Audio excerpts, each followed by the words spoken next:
What is up, everybody? Episode number 34, the Big Five Pod. First one post the first insane weekend of March Madness, and boy, do we have a lot to talk about.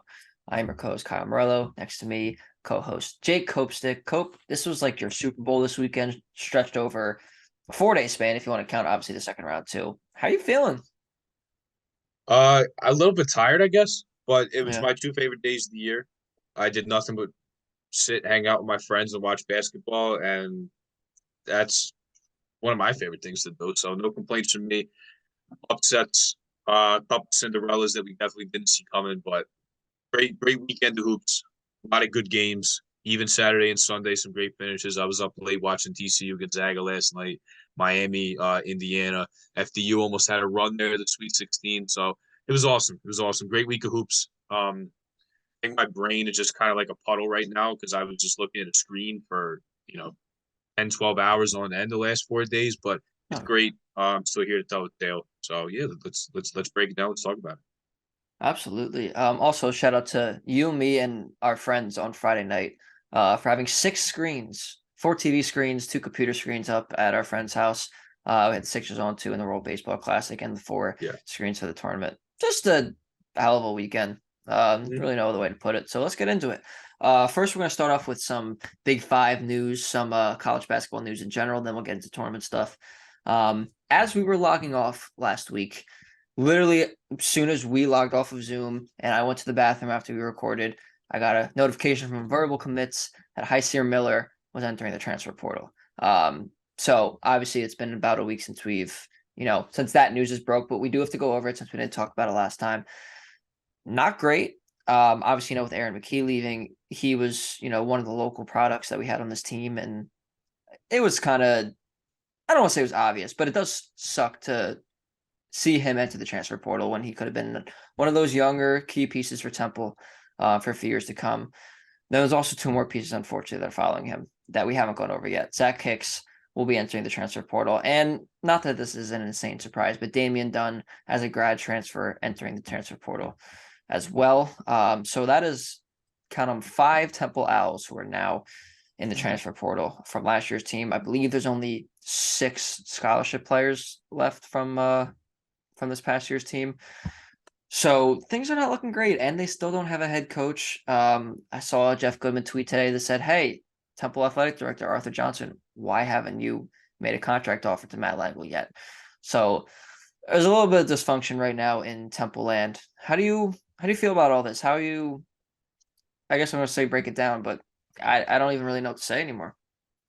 Yeah, I mean, you can't be feeling very good to be quite honest with you. I mean, what is there to be feeling good about? I think the only thing you can maybe hang your hat on is that at least some of these guys have said that Temple's still an option. Nick Jourdain said something in the Inquirer or in some publication along the lines of I'm not going to make a real decision until I can sit down with the next head coach at Temple, which is good to hear, but at the same time, gotta imagine he's got schools that are reaching out to him. And in the meantime, it's not like he's just turning a blind eye to everybody that's reaching out to him and he's solely focused on Temple. Like he's definitely going to weigh his options for sure. I see Miller's already got an official visit lined up with SMU. Fordham and Richmond are interested in him as well. A couple 8-10 programs. So there's people reaching out to them. And the problem with Temple is they're moving very slowly. I totally agree with Jeff Goodman. I don't know what we're doing here, why we're sitting around. You give Matt Langle everything you can give him, or Notre Dame's going to hire him. And Notre Dame's got more. So give him a contract offer as soon as you can. Give him whatever he wants, whatever he needs, because I don't know who else can save the program right now. I don't even know who your number two option is. I think we mentioned this on the last episode. We don't even know concrete who some of the other candidates are. Sam Cassell's name was mentioned, which I don't think would be a good hire. I don't really know how many NBA coaches make a good transition to college. Usually it's the other way around where you have success. Brad Stevens, Billy Donovan. It's not really even Chuck Daly. It's just not really the way it works going down. Going up is where you have your success story. So I don't even know who else would be in the running. I think this is your guy. He was an assistant at Temple for a little bit, played under Fran Dunphy at Penn, been dominant last couple of years in the Patriot League with Colgate. Just give him an offer. Give him the contract. Honestly, give him a blank check. I don't know what else to do here. You're more the more time you waste, positions are getting filled, guys are getting interviewed, guys are getting hired. Schools are going to be reaching out to your players that said, "Hey, we're not done. We're not ready to be completely done with Temple yet. We got to move fast here. You got to do something." And I think you got to hire Matt Langle and you got to throw the kitchen sink at him and give him whatever he needs. But other than that, time goes by, like your chances of keeping these guys decrease. Your chances of even getting Matt Langle decrease because apparently he's in the running at Notre Dame as well. So if you're a Temple fan, unfortunately, there's not really much to feel good about right now, other than the fact that, like I said, at least some of those guys are open to coming back to Temple. In the meantime, as time goes on, those chances decrease because now schools are getting bounced in the tournament. New coaches are being hired, and that whole recruiting process is going to start again. So, yeah, Temple can't keep wasting time here, and unfortunately, it's a very uneasy feeling for Owls fans. Extremely uneasy feeling. I mean, not only are you losing your entire core, and granted, they went 16-16, and they didn't have the best year. They thought they were gonna have a lot better of a year, but these were some talented players, and you knew some of them were gonna go. You didn't hope all of them were gonna go. Which, by the way, my math was wrong. It is 6 Temple players in the transfer portal actually. Um, it's just bad.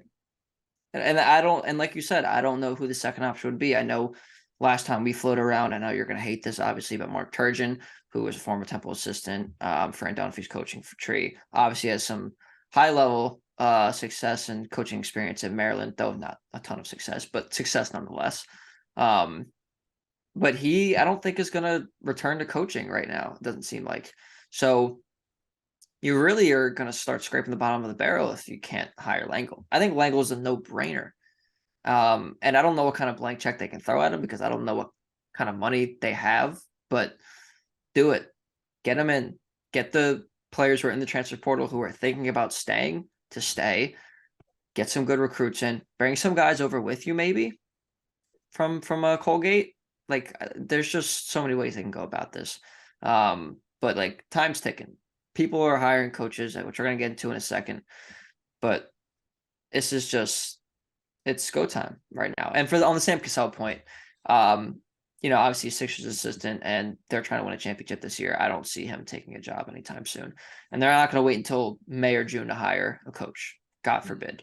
But I got a wood tray table in front of me. So I'm going to knock on that real quick. But it's go time for Arthur Johnson and company. So they need to figure it out.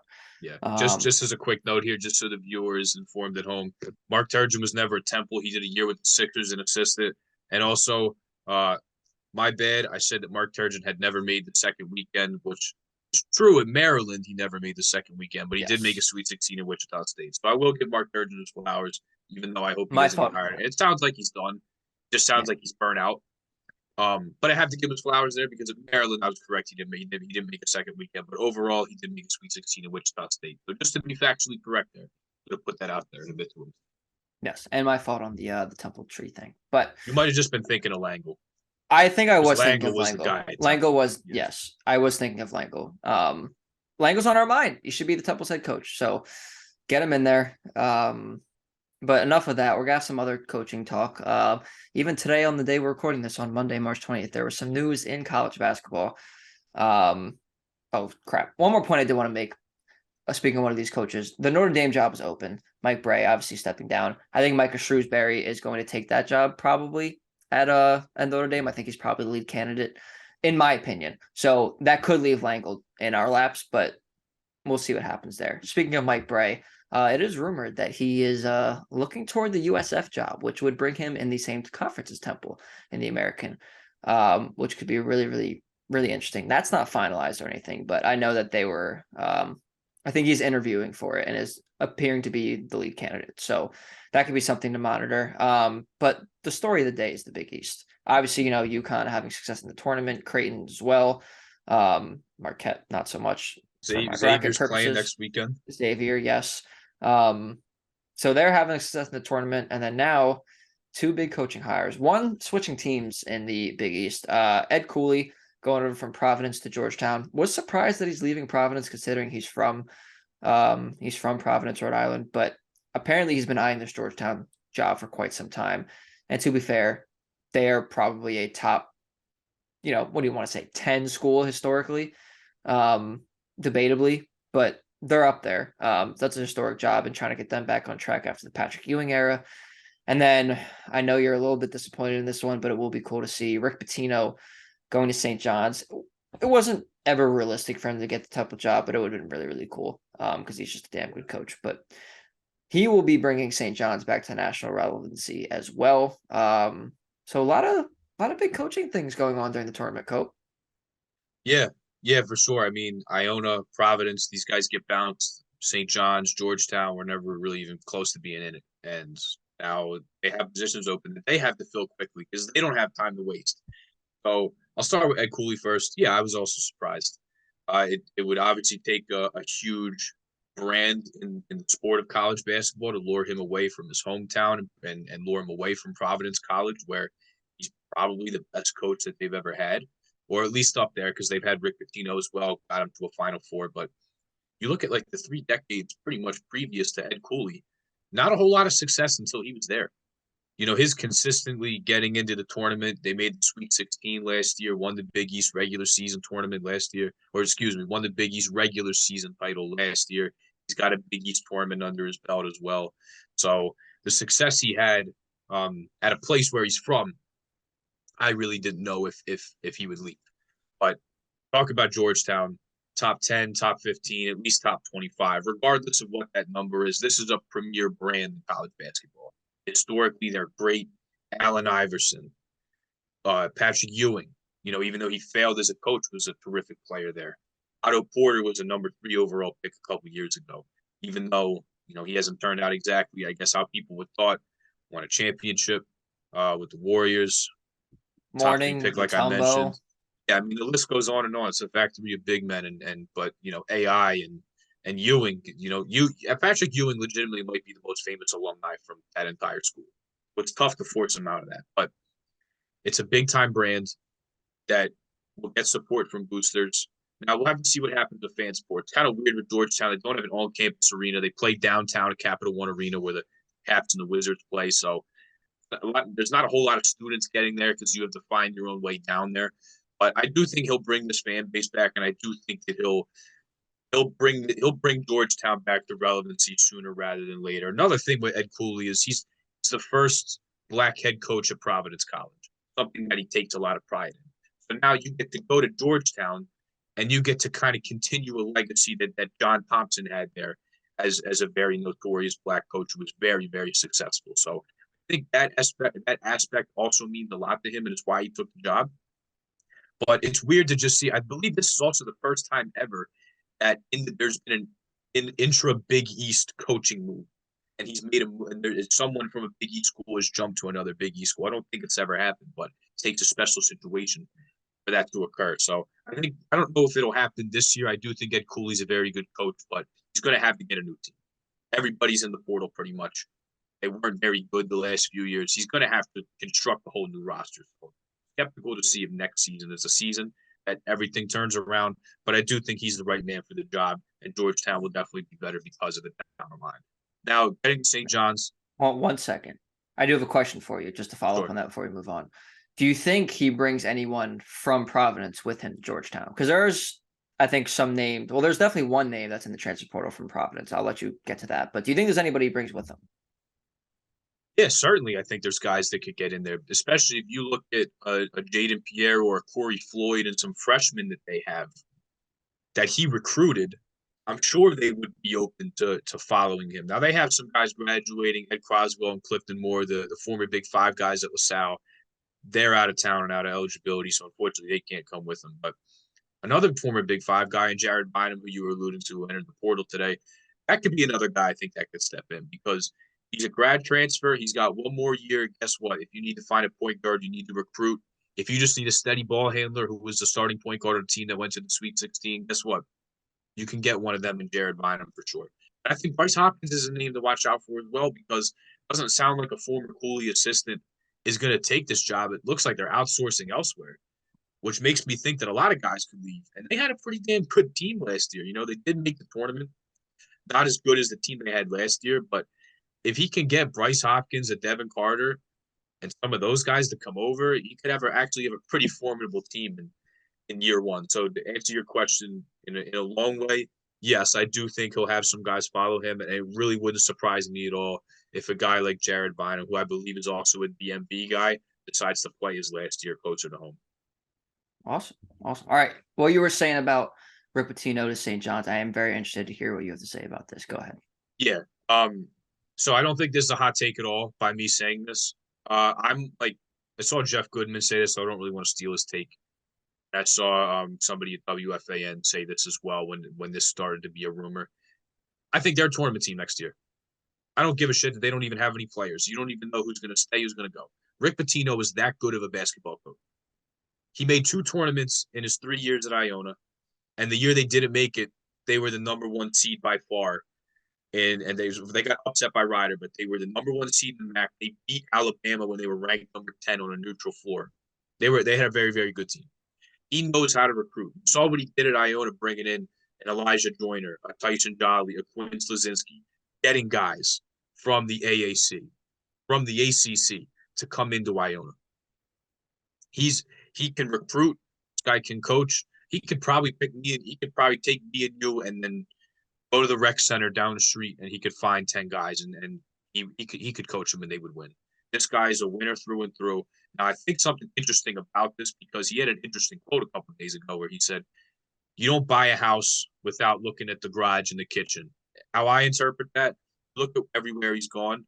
They had Rupp Arena at Kentucky. When he was at Louisville, the KFC Yum Center, which, by the way, is hosting the Midwest Regional this weekend. That was kind of Pitino's doing. He wanted a classy, big time basketball arena for Louisville to play in. He got it done, and he kind of, I don't want to say forced the administration's hand, but he had a big influence in that happening. So I think what that quote means is he sees that St. John's facilities are bad. Carnesecca Arena's old. They probably need a new practice facility. And I think him taking a 6-year deal in this job was contingent upon the athletic department willing to invest in new facilities. Because here's the thing. You see all the practice facilities, the arenas, they come out with tricked out locker rooms and nutrition stations and weight rooms and stuff like that. If you give Rick Pitino all those shiny things, and you give him all that good stuff, which are great recruiting tools, by the way, and you also have Rick Pitino coaching your basketball team, you are going to dominate. I don't care what conference you're in. You are going to win. You are going to go to tournaments, and you will go deep in those tournaments. So I think this is an absolute home run hire, the only one they can possibly make. I don't think anybody else is cut out and fit to bring St. John's back where they could be than Rick Pitino, who's a New York guy. He will make them relevant from day one. I think they will make the tournament. And like I said, I don't even care what their roster looks like, because they have a bunch of guys that entered the portal, but all the administration was like, "Hey, hold off. Don't make any crazy decisions. Wait until we hire our guy, and then you can decide if you want to leave." And I think some of those guys are going to stay, and he's going to bring in some superstars as well. I think he'll bring some of his Iona guys over, maybe 3 or 4 of them if they feel like staying, because I do think they have some good players on that team that can play in the Big East, even if it's coming off the bench. But they're going to be good. They're going to be a problem. This affected Villanova a lot, even more so than Georgetown, because Rick Pitino, sure, he did some questionable stuff, and I get it, the strippers and paying players and all that. But the man can coach basketball, and the man is going to win a whole lot of games in St. John's. Even if this 6-year contract is the end of his basketball coaching career, they're going to win a lot of damn games in that 6-year time period. So, unfortunately, as a Nova fan, I'm telling you right now, be afraid. They're coming, and they're going to be good, and they might even be really good in year one. I think I agree with you. I think they're going to make a tournament next year. I mean, obviously, it depends on who's there, but it also might not, because he's just that good of a coach. And yeah, I think the duration of his deal will probably be the end of his coaching career after that 6-year deal. But they're going to be really, really, really good in those 6 years, like you said. And it'll hopefully set up someone who's waiting in the wings for him when he retires to continue his legacy there. Because St. John's is one of those could be one of those powers. Was obviously in the Chris Millen era and whatnot, but when St. John's is good, it's good for college basketball. So yeah, Villanova fans, I would unfortunately be scared, because this is a big deal. This is a really, really big deal. One more thing on that. Ever since he took the Iona job, everybody was speculating, like, okay, well, how long until he takes another Power 5 offer and somebody entices him and he moves up? he said, believe last year I was listening to a press conference from him, and he was like, I love Iona. I always wanted to end my career at a Catholic school in New York because he's from Long Island. I believe it's Oyster Bay. He's from Long Island, and he was at Iona. He was at a Catholic school, and looks like he's going to end his career at another Catholic school, even though it's not Iona. So technically, I guess he wasn't wrong. No, no, it wasn't wrong. And I mean, listen, they're not too far from Long Island. They're in Queens, so uh, good for them. Also, speaking of St. John's, Mike Anderson, I saw some things today. He deserves a little better. They tried to fire him with cause, so they wouldn't have to pay a buyout. And then the cause was I think it was just simply that, like, I think the official wording, and I'm paraphrasing, was like something about him not holding up to academic or some whatever standards, which I think is probably, and I agree with some people that I saw this on Twitter with, some of the worst language of for cause firing. And so he's suing the school, and I think he's probably going to win. So he deserves. Listen, didn't have a ton of success there. Wasn't like the best coach. Really good guy though. Deserved a lot better than that. They should just pay him the buyout, but that's besides the point. Hopefully that all gets sorted out. But listen, enough of that. Enough of coaches in the offseason. We got plenty of time to talk about offseason moves. Let's get into this weekend of the tournament. And wow, what a weekend it was. We're gonna do a little draft here. Three teams, moments, whatever you want to call it, that we liked. So Cope, I'll let you go first. Who is your number one story, team, upset, whatnot of the weekend? It has to be Fairleigh Dickinson. It has to be the second time, which is crazy because there's only been 2 16 seeds to ever beat a 1 seed, and we've seen it twice in the last 5 years. It's 5, 6 years, whatever it is, but we've seen it in a short time span. So how about Fairleigh Dickinson under Greg Arenda? They're 4-22 last year. They hired Tobin Anderson from St. Thomas Aquinas, Sparkill, New York, just north of the North Jersey border. He's a D2 guy. Had trouble getting a job. I even saw a picture that he reached out to Adrian Wojnarowski. He was like, hey, D2 guys that have similar records than me are getting D1 jobs. I don't know why I can't. I need to get some more publicity, get my name out there. He ends up getting a job at Fairleigh Dickinson this year. He brings over 3 guys from St. Thomas Aquinas, one of which was Dimitri Roberts, who was spectacular yesterday. It was awesome. He brings over 3 guys that played for him at D2 St. Thomas Aquinas.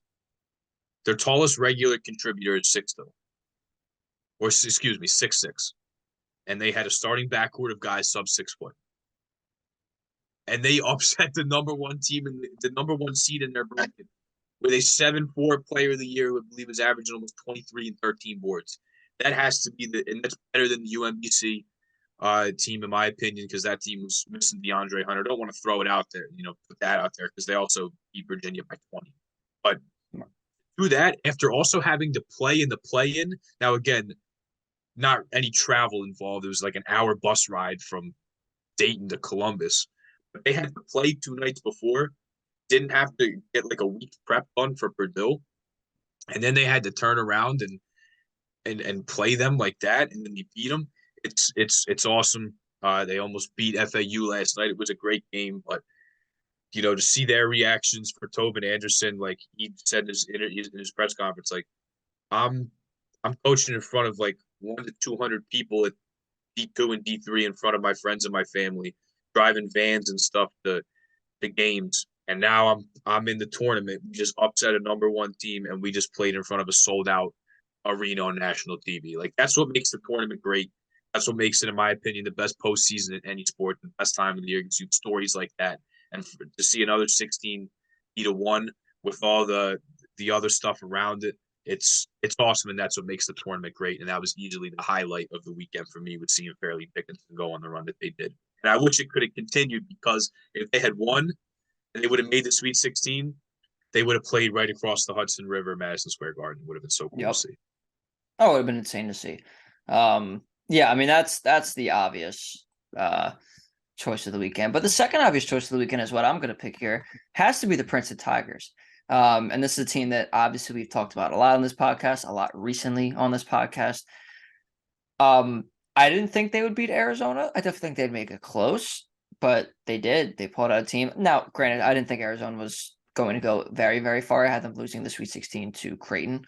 in my bracket, but hell of a win for Mitch Henderson and company. I mean, we've obviously seen them and we know how good they can be, but that's Ivy League good, and that's a little bit different from, Pac-12 good, but they proved it. And then they went out and they clobbered Missouri on Saturday.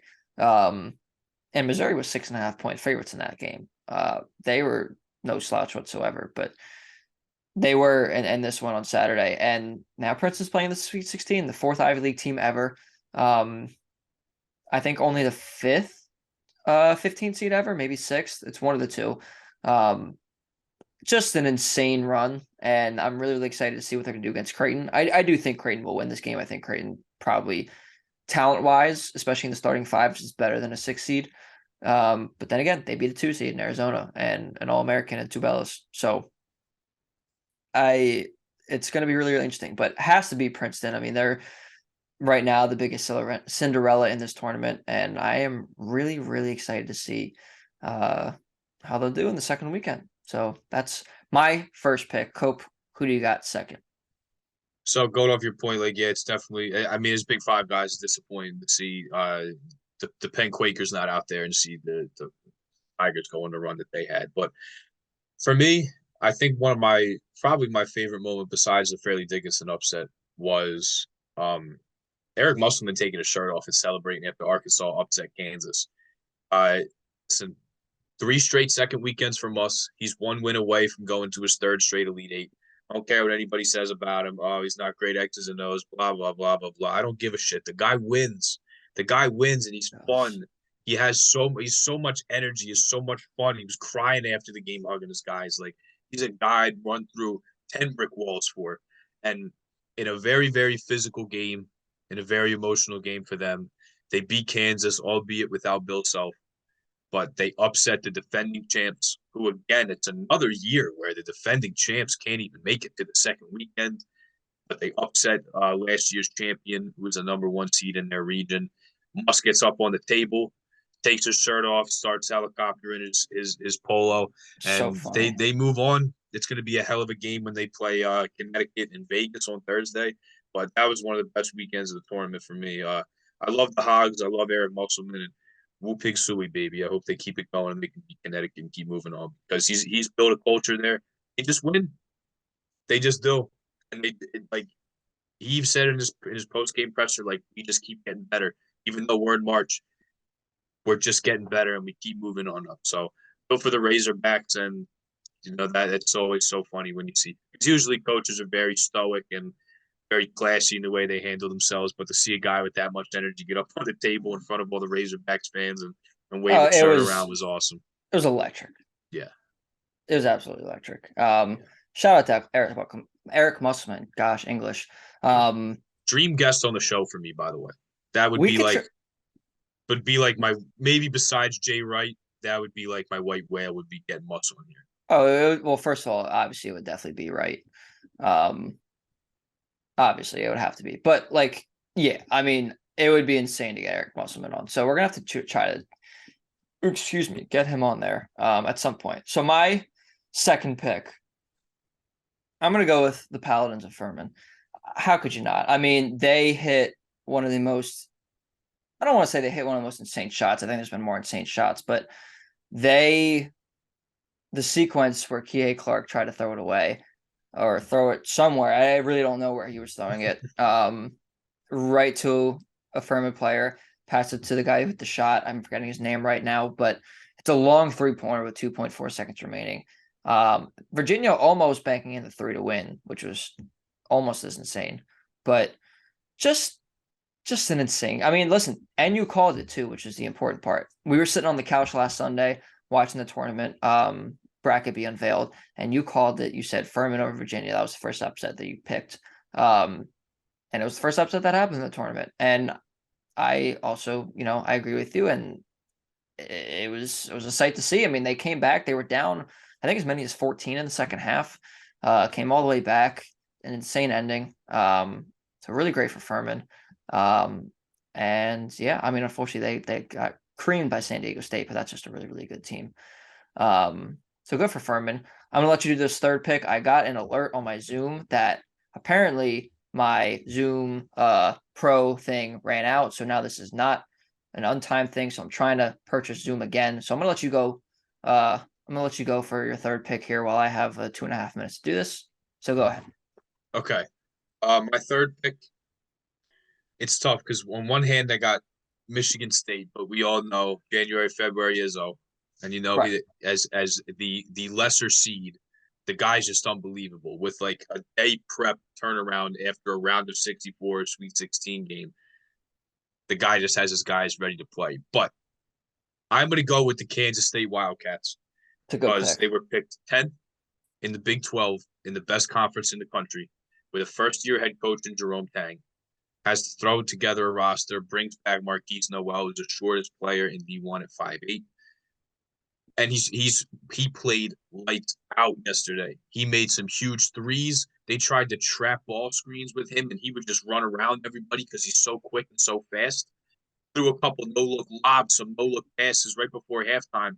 He Lance Ware comes out, tries to cut off the sideline. He goes right around and throws a no-look lob to Naquan Tomlin, who throws down a dunk. Also had a sweep behind the back pass to Keontae Johnson for a dunk. Hit some huge shots at the end. Keontae Johnson, a huge three at the end. You see him getting turned up to a little baby, playing low down in the locker room before. Like, this guy, they're going to be a powerhouse for a long time if he continues to play like if he continues to have a team that plays like this. I mean, supposed to be one of the worst teams in the conference. Now they're 2 wins away from going to Houston in the Final Four and to beat a Kentucky team that's deep and even overcome a 23-18 game from Oscar Tshiebwe. Absolutely terrific. So I'm going to go with Kansas State and Jerome Tang. And shout out to Naquan Tomlin and Marquise Noel, two New York guys.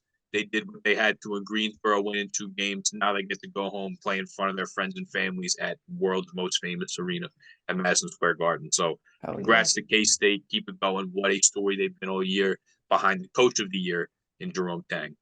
All right. For my third pick here, I think I'm gonna have to go with the Tennessee Volunteers. I mean, listen, they did have a very narrow victory against the Raging Cajuns, Louisiana Lafayette. They came back and that one was 58-55. It was a very close game, but they faced Duke, who I think a lot of people had as a trendy Final Four pick. Maybe not so much national championship, but definitely out of a region. I know you were one of them. Out of a region that didn't have a lot of talented teams in there. Obviously, Purdue spearheaded that, and they lost to FDU. Marquette losing to Michigan State this weekend as well, which I was a victim of. I think people had Duke come out of this and over Tennessee specifically in this matchup, and even without Ziegler, I mean they proved that they were the better team in this. They were an elite defensive team all year, and I know their offense has been slacking, but they they got it done. They got it done against a really good Duke team. And now they have an opportunity to make some damage, make some. I was gonna say make some noise. I was gonna say do some damage. So make some damage came out there, but they have an opportunity to maybe reach a Final Four here. Honestly, I mean they're going to be playing FAU, who did beat a really feisty Memphis team, and then obviously beat Fairleigh Dickinson. But I think that's definitely a game that Tennessee can and probably should win. And then they face the winner of Kansas State and Michigan State, which neither really scare me. I mean, I know obviously Kansas State is the two third-team All-American guards in their team, Keontae Johnson, and why am I not remembering his name right now? Help me out. Marquise Marquise. Noel. Yeah, Noel. Jesus Christ. Who played insane the other day, might add, against Kentucky, but they're a good team, and Michigan State obviously in their guards, and Izzo is the biggest factor there. But I could see Tennessee making the Final Four out of this region. I would not be surprised, even without Ziegler. So that's my third team. Of who I saw this weekend. But now we're gonna go into this coming Thursday, Friday, Saturday, Sunday. We got some previews coming up, and I'll take this off the bat first. Two teams that we've talked about a lot, Arkansas and UConn. They're facing each other. And I'm very, very excited for this matchup, not only because I had UConn as my national championship, and they are playing probably as well as anybody right now. But this Arkansas team showed a lot of guts. They were down in this game against Kansas, and they came all the way back. They ended up winning. I was actually out to dinner with my girlfriend Shelby, and I was like, you know what? We've been eating this whole time. We had some dessert. I was like, let me check the score of this Arkansas Kansas game, just because, even though I thought Kansas was going to win, and I saw it was tied with 24 seconds left, and I was like, we're putting it on. Let me get that March Madness live app out. She was like, okay, she watches basketball too, so it was fine. But uh, I'm really looking forward to this matchup. Musselman's made what was it, 3 straight Elite Eights, like you said, and Danny Hurley, this is his first time being in this position, but he has the team to make a run. Very intriguing matchup here. But well, who's your first one you got? So you actually took mine. That game being played in Vegas. Bring your earmuffs. Don't bring if you have any young children. Maybe bring some earplugs Get a for them. It's just babysitter. yeah, probably going to be some very profane language used between those two coaches. Danny Hurley apparently the referee they had in, I believe it was the first game against Iona. They had a referee that he called a fucking clown in one of their games this year. So yeah, maybe watch maybe little NSFW. Is that what the term is? I don't even That's what it freaking know. is. Yeah. Yeah, Yeah. but whatever. These coaches are going to be screaming. They're probably not going to have any voices. And shout out to the referees. Hopefully, they're paying them overtime for that game. They're going to be doing all their job and then some. So my favorite game of the weekend, besides that one, I'm going to go Houston and Miami. I think it's a very very very good game. If you like guards, then this is the game for you. Hopefully, Marcus Sasser can get as close to 100% as he can, as they have a couple of days off here before they got to go to Kansas City. But Tremont Mark had a very, very good game against Auburn. We've seen what Jamal Shed can do. And then you look on the other side. How about Isaiah Wong last night, hitting some deep threes, nice dunk to end it. He had a terrific game. We know about what Nigel Pack can bring. Look at how well Harlan Beverly played last night. So it's all about guards when it comes to March. And this is a game where, in totality, this might be the best group of guards from both teams being played in this game. So it's going to be physical. There's going to be a lot of offense. Just going to come down to who can rebound and play defense better. Miami's had some lapses defensively, but look, anytime they got North Chad O'Meara in there, who does not look hobbled at all by his ankle injury, he was a monster last night going up against Trey Jackson Davis. Miami's going to have a fighting chance because they got some damn good guards as well, and a great rebounder and spark plug down there in North Chad O'Meara. So to me, if I couldn't pick Arkansas versus Connecticut, I would take Houston versus Miami as the one game I'm looking at this weekend. Yeah, I had that one circled as well. That's a very good pick there. I mean, I think when the brackets first got released, all the analysts were talking about the guard play potentially of this Sweet 16 matchup if it happened, and it's happening. So I'm very really looking forward to it. Another really sneaky good matchup that I think the lower seeded team, well, I guess you would call it the higher seeded team, the one with the bigger number, could win. Alabama and San Diego State. I think that's going to be a really sneaky good game. Yes, Alabama is the better team, and they do have a really, really good defense. But this San Diego State defense is really, really good too, and they play at a snail's pace. Um, the one question I have is their shot making ability against this Alabama defense. That could be a question mark, but I think the San Diego State team can play with anybody, as we've seen. And I'm really looking forward to this, honestly. I think they're going to give Alabama a run for their money. I'm not going to go as far as say they're going to win this game. I do think it'll be within a possession, though, as the final score. So that will be a very intriguing matchup that I have circled for this weekend. What about one more from you? What do you got for me? So that was also one that I wanted to pick because I do think that'll be a sneaky close game. That San Diego State, they made their first Sweet 16 in a while and won their first games under Brian Butcher, and they're kind of in uncharted territory. And I think they're being overlooked by some people because they are a way more experienced team than Alabama is. But again, I agree with you. It is the explosiveness. If Bama goes on a huge run here, does San Diego State have the firepower on offense to be able to answer that? So I agree with you. You actually stole two of mine, but I'm for me, so it's got to sorry. be Gonzaga and UCLA. Yeah. Because this game, I believe they said, is going to be played on the anniversary of the Adam Morrison crying game when UCLA beat Gonzaga, when Gonzaga blew it at the end, and they had a turnover on the press, and UCLA came all the way back to beat them. These are two teams that played 2 years ago in the Final Four in one of the best college basketball games I've ever seen. I went to overtime in Indianapolis when Jalen Suggs hit that half-court buzzer beater against UCLA, which is a very, very good team. So unfortunately, look, I get it. There's no Jalen Clark, and it sucks because a healthy Jalen Clark, this team can win it all. They can. UCLA is that good, and guess what? They still might be able to. So to me, this is another one of the premier games. It's huge, and it's going to set up a great matchup between either UConn or Arkansas in the Elite Eight. But you look at the anniversary of one of the greatest college basketball moments we've had with that UCLA team beating Adam Morrison Gonzaga team, a team that they played each other last year in Vegas. Gonzaga beat them. 2 years ago, they played, like I said, that absolutely bonkers Final Four game that went to overtime in the COVID bubble in Indianapolis. So with the history that these teams have historically, and even the last couple of years, I think it makes it that much more interesting. Of a matchup here between UCLA and Gonzaga. Personally, I think in my brackets I have Gonzaga, but I'm rooting for Mick. I feel bad for Mick because he's losing his second leading scorer, second leading rebounder, one of the best defenders in the country, averaged almost 3 steals a game. But this will still, even without Jalen Clark, this will still absolutely deliver. And it'll be a very good game, and it's definitely one of the better ones this weekend. Yeah, I mean, listen, you know that great minds think alike when you know that those were the only 4 games that I even wrote down for the previews. Because I wanted to bring up Kansas State, Michigan State at the Garden. I think that's going to be a great game. It's going to be a good one too. I mean, I did touch briefly on the guard play of that one, but yeah, I mean that's going to be an insane game too. And that wasn't even on my list. And I don't even know if I guess it was on your list if you were going to bring it up, but just some great basketball we have ahead this weekend. I'm very, very excited for it. Listen, as we've both been saying, it's March. Yeah. What's better than this? You're going to have one of Tennessee, who just lost one of their best players, make the Final Four. Florida Atlantic make the Final Four. Tom Izzo is a 7 seed, make the Final Four. Or Kansas State in Jerome Tang's first year, where they were picked 10th in their league to go to the Final Four. What's better than this? It's the best sport around. And if you don't like college basketball, you're a big time loser this weekend, and you're probably just a loser in general. Oh, you're 100% a loser in general.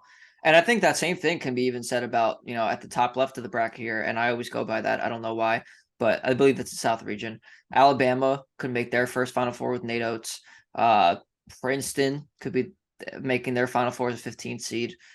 Creighton could be making their first Final Four under Coach McDermott, who's been there for seemingly forever. And San Diego State under Brian Dutchard I don't know if they've ever made a Final Four, and if they have, it's been quite a long time. So there's a lot of storylines in college basketball. And also have one of Kelvin Sampson and Jim Larinaga playing for a Final Four too. So it's just storylines all around. Same thing with Musselman and Hurley. I mean, it's crazy. We have a great weekend ahead of us, and I'm so excited. We're just a few days away. So definitely make sure you guys clear your schedules. Don't do much work. I know that the tournament's allotted for like 17 billion loss of work capital over the first weekend of the tournament. I think that's what CNN reported. Yes.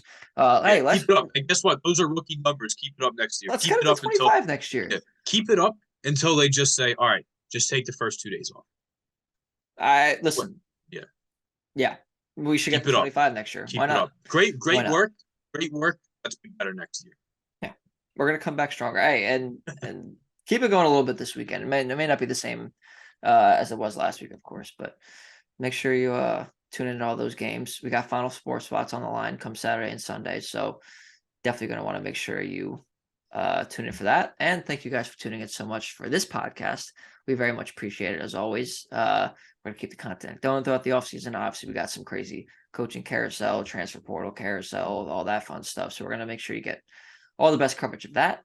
And to do that, make sure you like, subscribe to our YouTube channel. Make sure you follow us on Instagram and Twitter at Big5Pod, and make sure you listen to our audio only versions on Spotify and Apple Podcasts. And with that being said, Cope, any final words before we sign off here? No, I think we got to it. It's March. It's coming to the end here. It's March. Yeah, let's watch some basketball. Don't text me Thursday or Friday night. Probably won't get back to you. Or Saturday, Sunday, the entire day. I'll do my best, but no, it's not personal. I don't get back. Listen, it's March. That's all you really need to say. Mm-hmm. And with that being said, we'll see you guys next week.